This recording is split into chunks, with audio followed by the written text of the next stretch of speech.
கர்நாடகா துணை முதல்வர் வந்து காங்கிரஸ் ஆட்சிக்கு நான் இன்னைக்கு பொலிட்டிக்கலா பேசக்கூடாதுண்ணே. நான் சாயந்தரம் 7 மணிக்கு மேல பேசுறேன்.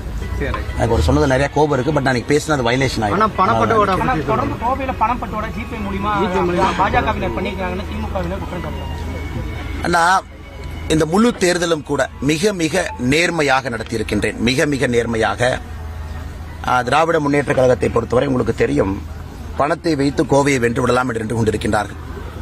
ஒரு மனிதன் கோயம்புத்தூர் பாராளுமன்ற தொகுதிக்குள்ள ஒரு மனிதனுக்கு பாரதிய ஜனதா கட்சியில யாராச்சும் ஒருத்தர் பணம் கொடுத்திருக்காங்கன்னு சொன்னாங்கன்னா அந்த நிமிஷம் அரசியல் விட்டு நான் வெளியேறிடுவேன். இது ஒரு தர்மத்தின் போராட்டம், ஒரு நியாயத்தின் போராட்டம். நின்று கொண்டிருக்கின்றேன் களத்தில். எல்லோரையும் எதிர்த்து நின்று கொண்டிருக்கின்றேன். அந்த ஈகோ சிஸ்டத்தை எதிர்த்து நின்று கொண்டிருக்கின்றேன். பணத்தை வைத்து கோயம்புத்தூர் மக்களை தமிழ்நாடு முழுவதுமே வாங்கி விடலான்னு திராவிட முன்னேற்ற கழகம் வேறு கட்சிகள் நினைக்கிறாங்க. ஆனால் கோயம்புத்தூர் மக்கள் அதற்கு சரியான பதிலடி கொடுப்பாங்க. கரூரில் பதிலடி கொடுப்பாங்க. பண அரசியல் என்பது அது முடிஞ்சு போச்சுங்கண்ணா. இந்த எலெக்ஷன்ல இருந்து பண அரசியல் என்பது அவர்களுக்கே தெரிஞ்சிடும்.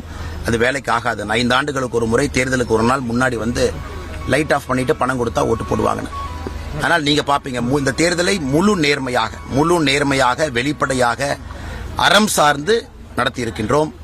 கோயம்புத்தூர்ல எல்லோருக்கும் தெரியும், இது ஒரு பெரிய வேள்வியாக எடுத்து நின்று கொண்டிருக்கின்றேன்.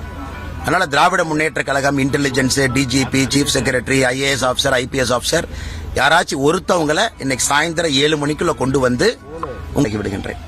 காரணம், இது ஒரு அறம் சார்ந்த வேள்வி எடுத்து உங்கள் முன்னால் நின்று கொண்டிருக்கின்றேன்.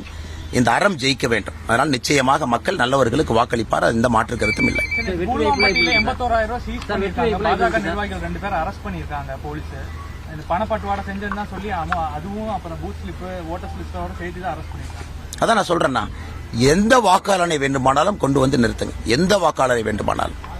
கடந்த 2 நாட்களாக கோயம்புத்தூரை பொறுத்த வரைக்கும் நீங்க பாக்குறீங்க, 300 கோடி, 500 கோடி, 700 கோடி, 1000 கோடி எல்லாம் போயிட்டு இருக்கு. எந்த வாக்காளனை வேண்டுமானால், இன்டெலிஜென்ஸ் யார் கையில் இருக்கு? மாநில அரசு கையில் இருக்கு. போலீஸ் யார் கையில் இருக்கு? மாநில அரசு கையில் இருக்கு. கலெக்டர், எஸ்பி எத்தனை பேர் இருக்காங்க? ஒருத்தரை கொண்டு வந்து நிறுத்துங்க. ஒருத்தரை. ஏன்னா அது முழுவதுமே அறம் சார்ந்த ஒரு பெரிய வேள்வியாக, தவமாக இந்த தேர்தலை நடத்தி இருக்கின்றோம். ஆனால் மக்கள் நிச்சயமாக ஒரு பெரிய மதிப்பு அளிக்கிறது மட்டுமல்ல, ஜனநாயக கடமையை செய்து இந்த பணநாயகத்திற்கு இன்று முடிவு கட்டுவார்கள். அது கோயம்புத்தூரிலிருந்து ஆரம்பிக்கும்.